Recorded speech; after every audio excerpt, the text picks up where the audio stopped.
Nāksim Dievu priekšā lūgšanā un noskaņosim sevi Dievu patiesībai.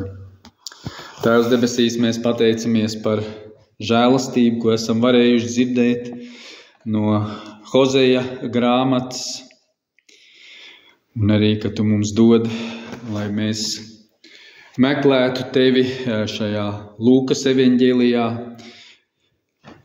izprotot Tavu taisnību, meklējot Tavu vaigu. Kungs, dod mums katram žēlastību, ka mēs ņemam vērā šos brīdinājumus, ko Tu uz mums runā, lai mēs pārbaudītu savas sirdis, lai mēs izvērtētu savu ticības dzīvi.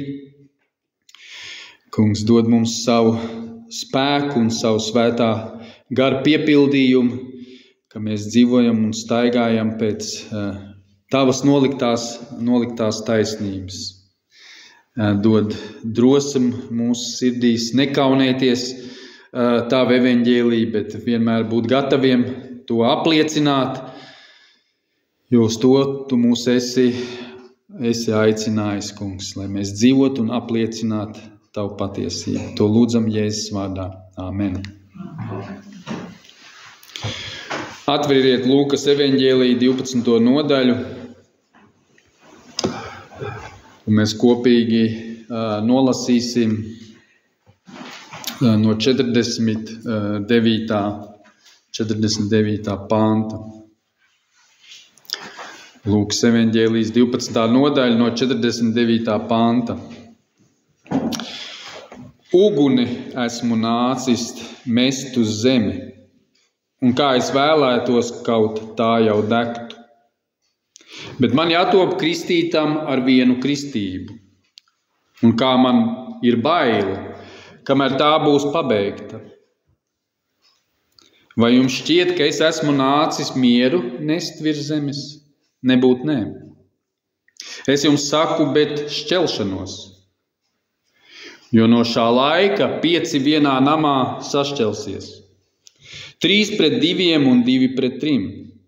Tēvs pret dēlu un dēls pret tēvu. Māte pret meitu un meita pret māti. Vīra māte pret vedeklu un vedekla pret vīra māti. Amen. Kristus, kā mēs šeit redzam šajā raksturvietā, mēs redzam, ka Kristus ir atnesis šķelšanos uz zemes. Tie patiešām ir svarīgi vārdi, kas katram kristietim, Kristus sekotājam ir jāsaprot. Kad mēs lasām Bībeli, mēs redzam vairākus iemeslus, ko Kristus min, kāpēc viņš ir nācis. Piemēram, Jāņa evaņģēlijā 10. nodaļā, 10. pantā, Jēzus ir sacījis, esam nācis, lai jums būtu dzīvība un dzīvība pārpilnībā. Šādi vārdi cilvēkiem patīk dzirdēt, un šāds vārds cilvēkam patīk pieņemt. Ja Kristus ir nācis iedot dzīvību, oi, kā es to gribu. Un dzīvība pārpilnībā, tik ļoti man tā vajag.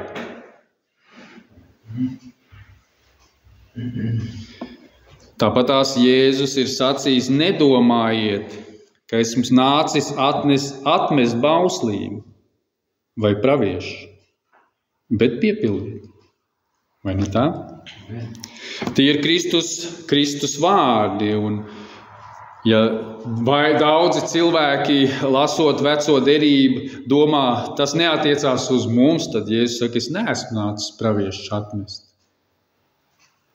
Tieši otrādi, es jums esmu nācis, lai atgādinātu to, ko pravieši jums ir sludinājuši, par ko pravieši jūs ir brīdinājuši. Es esmu nācis apliecināt bauslību un praviešu. Ļoti svarīgi vārdi, ļoti svarīgs iemesls, kāpēc Kristus ir nācis. Vēl Jēzus saka, netaisnus esmu nācis aicināt, bet grēcinieks. Ja cilvēks sevi redz kā taisnu un neredz nepieciešamību nožēlot savus grēkus, ja cilvēks neredz savu vainu, ja es saku, es neesmu nācis taisns aicināt, es esmu nācis aicināt grēcinieks. Cilvēks, kur redz to, kad viņiem vajag dvēseles glābēju. Vēl šo pantu jau mēs dzirdējām, ko brālis citēja no Jāņa evaņģēlija 9. nodaļas. Uz tiesu es esmu nācis šī pasaulē. Lai tie, kas neredz, kļūtu redzīgi, un tie, kas redz, kļūtu akli. Vai nav patiešām tādi bargi vārdi priekš daudziem? Ka tie, kas redz, lai viņu kļūtu akli. Kādā iemeslā Jēzus to sacīja? Tad, kad viņa tauta nevēlējās pieņemt to patiesību, ko Kristus sludināja. Un arī šodien, ja jūs nevēlaties pieņemt tas, kas nāk no Dieva, ko Dievs vēlās jums pasakīt, viņš padarīs jūs aklas, ka jūs neredzat. Un tāpēc arī daudz cilvēku neredz. Tāpēc arī daudz cilvēku nedzird, nesaprot, nespēja iedziļināties. Vēl Mateja evaņģēlijā Jēzus min šos pašus vārdus, kas šeit Lūkas evaņģēlijā. Viņš saka, es neesmu nācis atnest mieru, bet zobenu.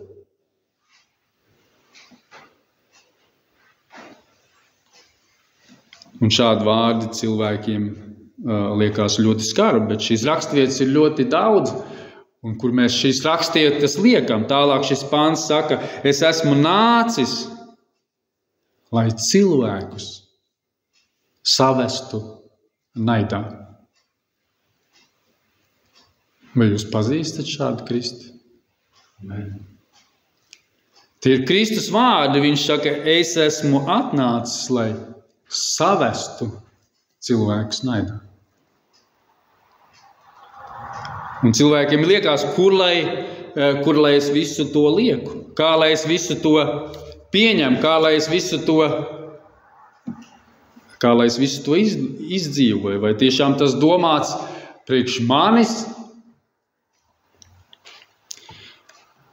Tāpēc šie vārdi, ko Kristus šeit ir sacījis, uguni esmu nācis mest uz zemi, un kā es vēlētos, kaut tā jau degtu. Bet man jātop kristītam ar vienu kristību, un kā man ir bail, kamēr tā būs pabeigta. Vai jums šķiet, ka es esmu nācis mieru nest uz zemes? Nebūt ne. Es jums saku, bet šķelšanos. Pirmais, ko varam uzsvērt no šīs rakstvietas, ir skaidra, ko šīs rakstvieta mums parāda, ir to, ka šķelšanās ir neizbēgama. To parāda šī rakstvieta, kas mums iedod. Un bieži vien mēs redzam, ka no kādas mazas dzirksteles var aizdegties liels uguns. Kad cilvēki nonāk konfliktā,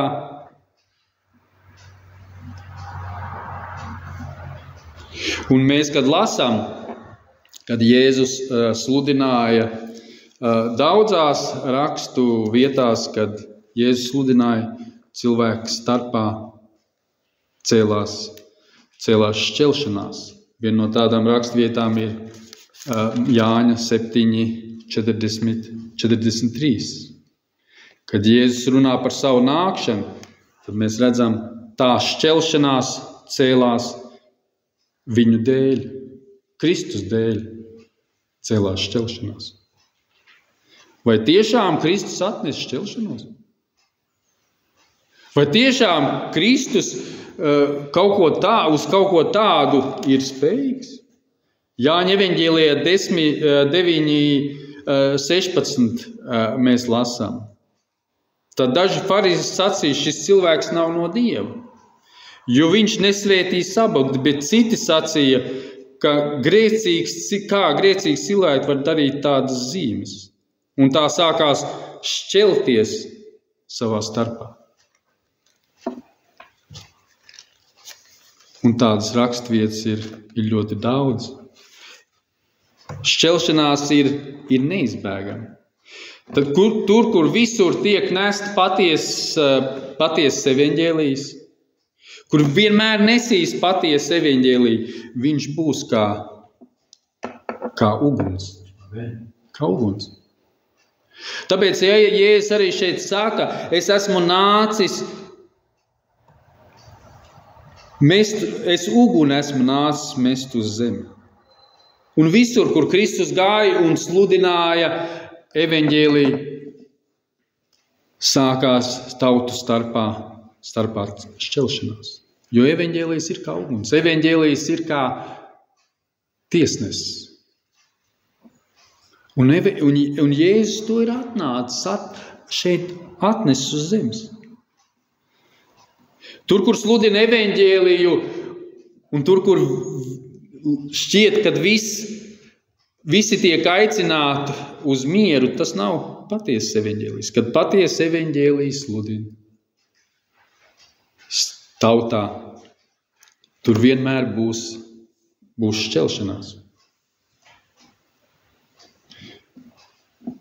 Ja tur nav šķelšanās, tad tur ir jābūt patiesai grēku nožēlai.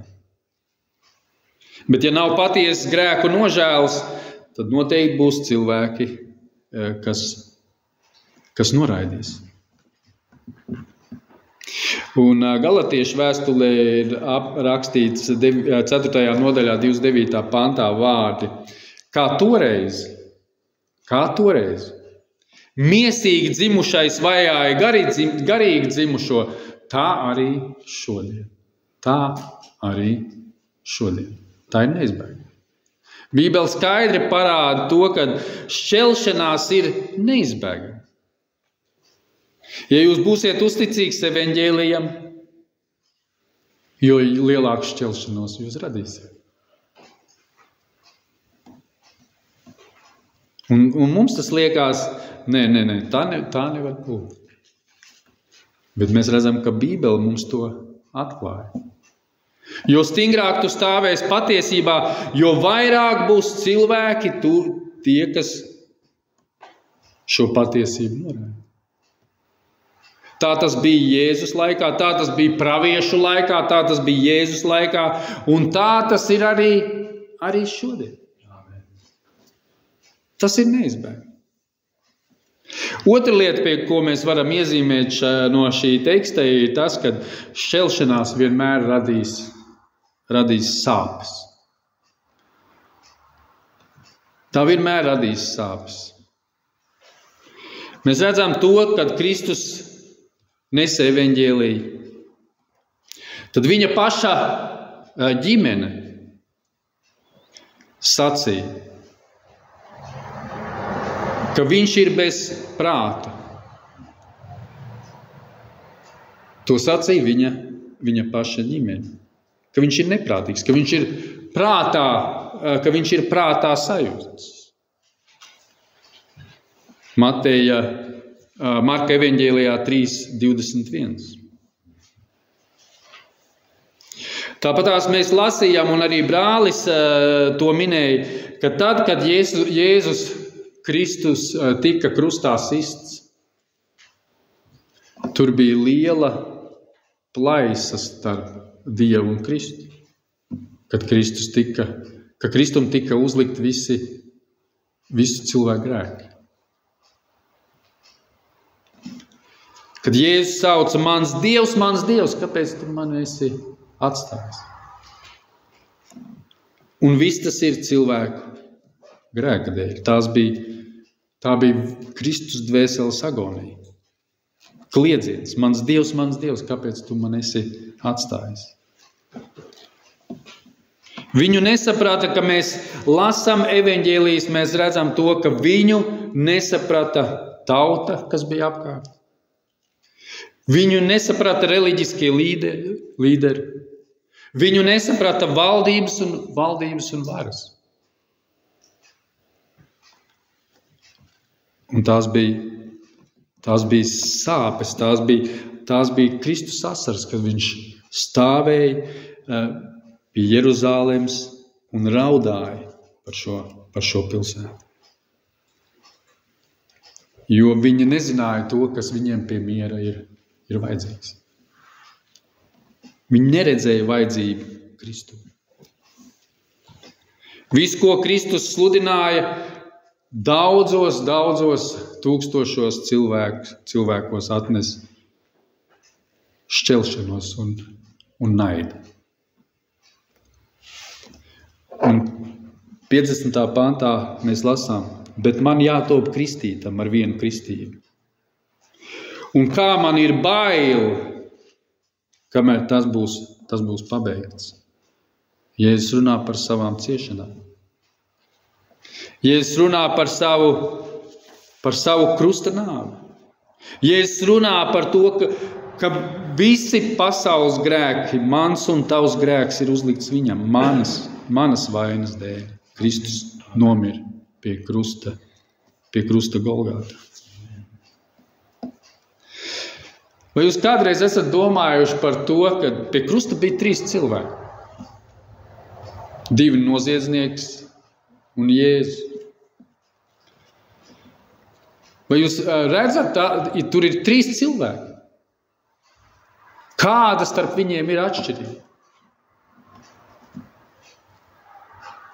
Kāda ir tā būtiskākā atšķirība, ko paskatoties kā miesiskam cilvēkam uz šiem 3 cilvēkiem?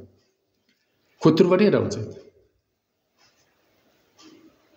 Jūs teiksiet, Dieva dēls, bet miesisks cilvēks jau to neredz. Viņš redz tur cilvēku.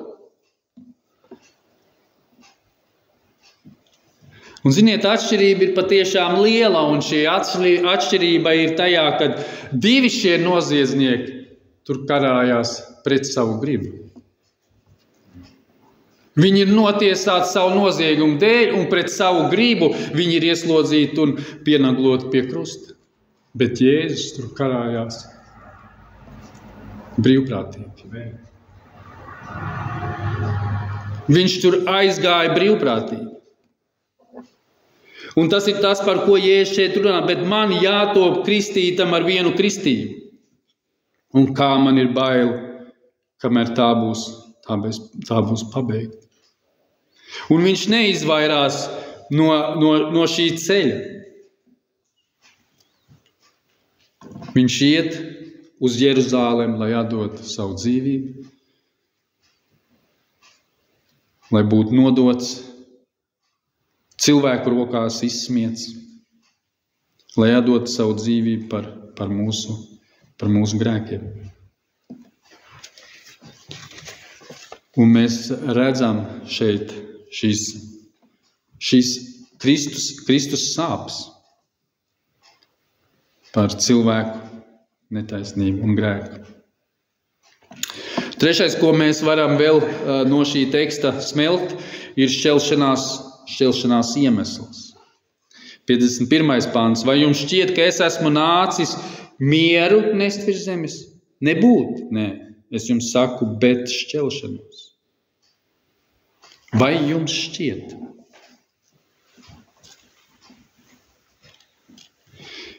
Vai jums šķiet, ja Kristus atnāktu šodien, ziniet, varētu būt pārliecināti, ka kristīgā pasaule viņu vajātu tāpatās kā toreiz. Mana vārda dēļ. Kristus saka, mana vārda dēļ. Kristus saka Timoteja vēstulē, ka mani neredzēja, un arī Jāņa evanģēlijā mani neredzēja, un jūs neredzēs. Mani vajāja, un arī jūs vajās. Un visi jūs neieredzēs, lielākā daļa mana vārda dēļ. Pāvils par to atbild un saka, par šīm ciešanām es viņus pieņemu, un es par viņām priecājos. Es pieņemu šīs ciešanas, es izdzīvoju šīs Kristus ciešanas un priecājos savā miesā. Jeremija raksta, ka viņš saka, netaisnie ir kā sabangot jūra. Netaisnie vienmēr ir kā sabangota jūra pret patiesību. Šķelšanās iemesls ir tas, ka cilvēkam norāda uz viņu vainu, ka cilvēkam norāda uz viņu grēcīgumu, ka cilvēkam norāda uz viņa samaitātību.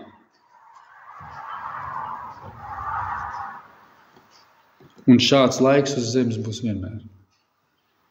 Kamēr mēs dzīvojam līdz Kristus atnākšanai. Tautas būs kā sabangota jūra. Šajā nedēļā biju Liepājā kādu dienu. Un staigāju tur gar jūras krastu. Un, tur jūra ir īpaši tāda netīra, godīgi sakot. Viņa izmet ārā visus tos mēslus, kas jūrā ir iekšā, un tāda visa ir jūras krastā ar šiem mēsliem, ko jūra ir izskalojusi tādās lielākās, kad ir lielāks vējš. Tā izmet visu ārā, un tāda ir. Un Jesēja salīdzina, ka tāda ir cilvēki, viņi ir kā sabangota jūra, kas izmet ārā visu savu žulti, savu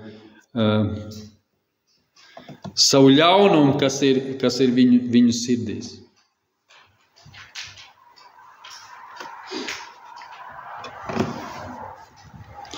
Un Bībele mums to māca un saka, ja tu esi draugs ar pasauli, tad tu esi kas? Tad tu esi Dieva ienaidnieks. Un otrādi, ja tu esi sadraudzībā ar Dievu, tad pasaule ir tavs ienaidnieks. Tā kā mēs varam izvēlēt, vai mēs būsim sadraudzībā ar Dievu un pacietīsim pasaules naidu un ļaunumu, vai mēs būsim draudzībā ar pasauli, bet būsim ienaidā ar savu radītāju. Tāpēc Bībele arī mūs māca, nemīliet pasauli, nec to, kas pasauli, jo viss, kas ir pasaulē, ir atskārība, miesaskārība un dzīves lepnība. Un kamēr pasaule pastāv līdz Kristus atnākšanai, tā būs naidīga pret Kristus patiesību. Vienmēr. To mums parāda svētie raksti. Šeit ir vēl viena lieta, 4. lieta, kas šeit ir parādīts, šis šķelšanās, kad tas notiks, šis šķelšanās laiks. Tiek konkrēts laiks pateikts. Un kāds ir šis laiks 52. pantā? Te ir rakstīts no šā laika, no šī brīža. Es varētu teikt, kad man gaidīt, kad būs tās šķelšanās, Bībele saka jau tagad, no šī laika. No šī laika 5 vienā namā sašķelsies. 3 pret 2, 2 pret 3.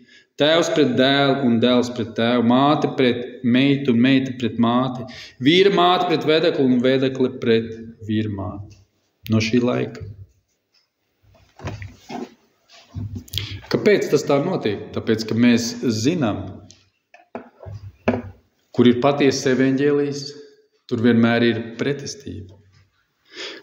Un tas ir tāpēc, ka cilvēki meklē savu labumu. Cilvēki meklē savu kādu izdevību. Daudzi ir naidīgi, tāpēc, kad grib dzīvot šo materiālo dzīves, izdzīvot šo materiālo dzīves labumu. Daudzi ir naidīgi, tāpēc, ka viņi grib dzīvot savās kārībās. Daudzi ir naidīgi, tāpēc, ka pasaule māca to, ka tu esi personība un tu esi kaut ko vērts. Bet Bībele saka, ka tu esi grēcinieks un bez Dieva tu neesi nekas. Un ka vienreiz tu mirsi un nāksi nāksi dievtiesā. Un Bībele saka, ka viņš, Jēzus, tie, kas redz, kļūs akli, un to jau cilvēki nevar paciest. Un cilvēks, kas neredz Kristu savā dzīvē, vai tad viņš ir redzīgs? Cilvēks, kurš neredz vajadzību priekš Kristu, vai tad viņš ir redzīgs? Viņš ir akls, ja viņā nav šī vajadzība. Kad mēs lasām, piemēram, 2. Timotejam 3.12, bez to tekstu lasījumu, ik viens, kas grib svētbīgi dzīvot, tiks vajāti. Vai jūs piedzīvojat savā dzīvē šo tekstu? Vai jums ir īsts, vai jums šis teksts jūsu dzīvē ir patiešām īsts? Jo Bībele saka, tas skaidri būs. Tas tā notiks. Tāpēc, ka būs šķelšanās. Ko Jēzus šeit, kad Jēzus šeit min, kur šīs šķelšanās notiks? Starp pašiem viņš iesāka, viņš parāda to, ka viņi starp pašiem tuvākiem cilvēkiem. Nedomājiet jau tur par pasauli un pasaules naidu pret patiesu kristietību. Tas notiks starp pašu tuvākiem cilvēkiem. Jēzus par to brīdina. Un kādi no mums arī to savās ģimenēs piedzīvo. Tas ir šis laiks, kurā mēs dzīvojam. Un vēl viena lieta, ko mēs redzam, ir šis šķelšanās apjoms. To mēs redzam šeit, ka tas būs ļoti liels. Sākot ar ģimeni, reliģisko pasauli. Mēs to paši piedzīvojam, ka mēs nevaram iet kopā ar katru draudzi, kas ir. Mēs to redzam. Un ja mēs to apliecinām un parādām iemeslu, kāpēc mēs to nevaram darīt, tad mūs uzskata par naidīgiem cilvēkiem. Bet Jēzus saka, ja jau ģimenē, tad tas arī notiks reliģiskā pasaulē, jau nerunājot par pasauli vispār. Jo mēs saprotam, ka ne visos jau ir, ne visos arī draudzē ir šī dārgā ticība, par ko Bībele runā. Pareizi? Ne jau visos.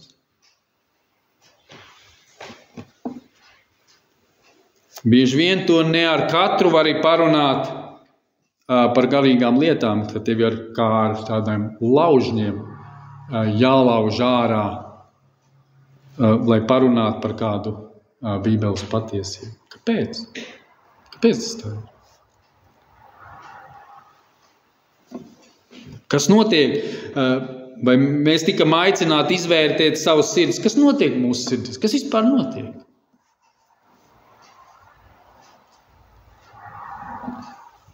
Jūs lūdzat Dievu, lasat Bībeli, bet sarunas nav nekādas.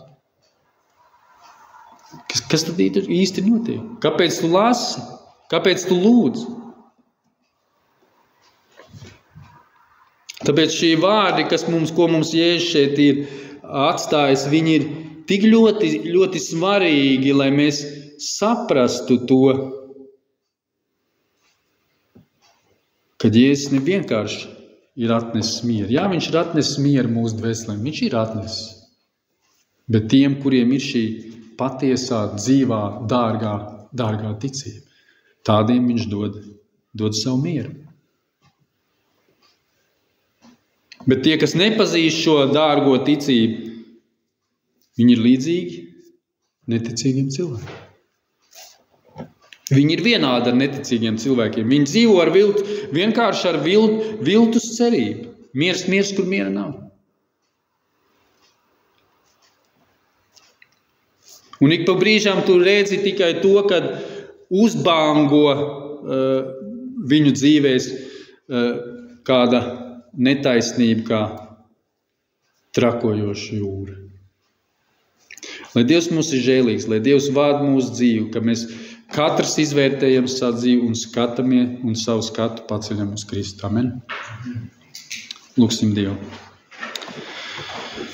Tēvs debesīs, mēs pateicamies par Taviem brīdinājumiem gan no Hozejas grāmatas, gan no Lūkas evaņģēlija. Un mēs patiesi esam pateicīgi, ka Tu skaidri parādi, kungs, Jēzus, to, ka ir dažādi iemesli, kāpēc Tu nāc. Protams, vissvarīgākais un galvenais iemesls Tu nāc, lai glābt tos, ko Tu esi izredzējis no mūžības. Bet Tu nāci arī, lai dod dzīvību un dzīvību pārpilnībā. Tu nāci glābt nevis taisns, bet grēcinieks. Tu nāci uz šīs zemes nevis, lai atmest bauslību un praviešu, bet lai to piepildītu. Tu esi nācis, lai tie, kas redz, kļūtu akli, un tie, kas ir akli, kļūtu redzīgi. Dod mums žēlastību, kungs Jēzus, ka mēs atrodamies starp tiem, kas redz. Kur skati vienmēr ir pacelt uz tevīm, kas meklē Tavu tuvu, meklē Tavu varenību, Tavu godību. Māc mums, kungs, Jēzus, izdzīvot šo Tavu patiesību, ka visu, ko mēs darām, ēdam vai dzeram, ka mēs visu darām Tavam godam, kungs. Un es mums žēlīgs un mazgā no katras tukšas iedomības un augstprātības, kungs. Un no katra tās reizes, kad mēs nesam kādu nevienprātību savā starpā, kungs. Un es pateicos Tev, Tēvs, ka Tu man norādi uz daudzām manas dzīves nepilnībām, kungs. Dod man žēlastību, kungs, mīlēt Tev un bīties Tev. Dod patiesu satrietību manai dvēselē, kungs, ka tā meklē ikdienā Tavu vaigu. Dod žēlastību redzēt Tev kā lielu Dievu un Dievu, kas valda par manu dzīvi. Svētī savu draudz, kungs, ka tā aug un kļūst pilnīgāk. Un ka tā meklē tavu vaigu. To lūdzos Jēzus vārdā. Amen. Un mēs dziedāsim man žēlastība dāvā.